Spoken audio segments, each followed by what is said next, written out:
Closure is not a conversation. You know, I think I've talked about this. Closure sometimes is a realization. It's not always a conversation.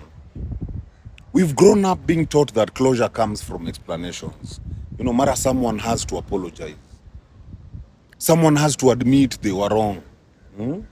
Someone finally should see your worth. But life doesn't always give us those neat, tidy endings. People do leave. Relationships dissolve. Opportunities vanish.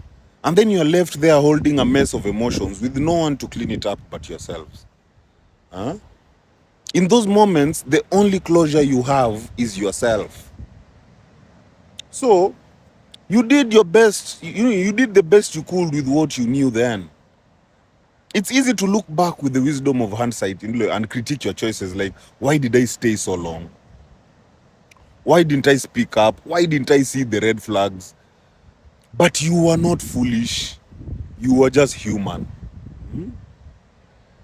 You were choosing with awareness, with experience, and the emotional capacity you had at that time. And most of the time, your actions were not coming from recklessness, but from hope, from a desire to love, from a desire to understand, to try and fix, from a desire to grow. That's not weakness. That's evidence of sincerity. Your intention matters, man. Even if the outcome hurt, the intention is what matters. You can have good intentions and still end up in painful places. That does not mean your heart was wrong. It means your heart was learning. And part of growth is accepting that your love, no matter how pure, cannot always control the ending. What you can control is how you carry yourself after. You can choose to release the shame, hold the lesson, and offer yourself the grace no one else gave you.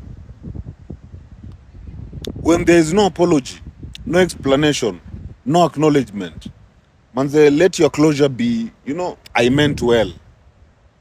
I tried with everything I had. I was still learning, what love is, what boundaries are, and what truth meant. I forgive myself for not knowing sooner. You do not need someone else to validate your healing. You only need to stop punishing the version of you who was just trying. That version of you that was, they were just trying to survive. They were trying to love. They were trying to make sense of something impossible. Closure is not about finishing the story, my people. It's about reclaiming the pen to writing your own story. It's about giving yourself the peace. The world will never offer you that. You give yourself that peace. Sometimes the highest form of healing is whispering to yourself, even if no one sees it.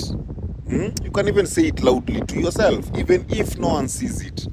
I know my heart was in the right place. And that's enough for me. That's enough for me. I can move forward. And not with any hatred or anything. No, I can move forward with love. Even if no one sees it. I know my heart was in the right place. My people, heal. Heal.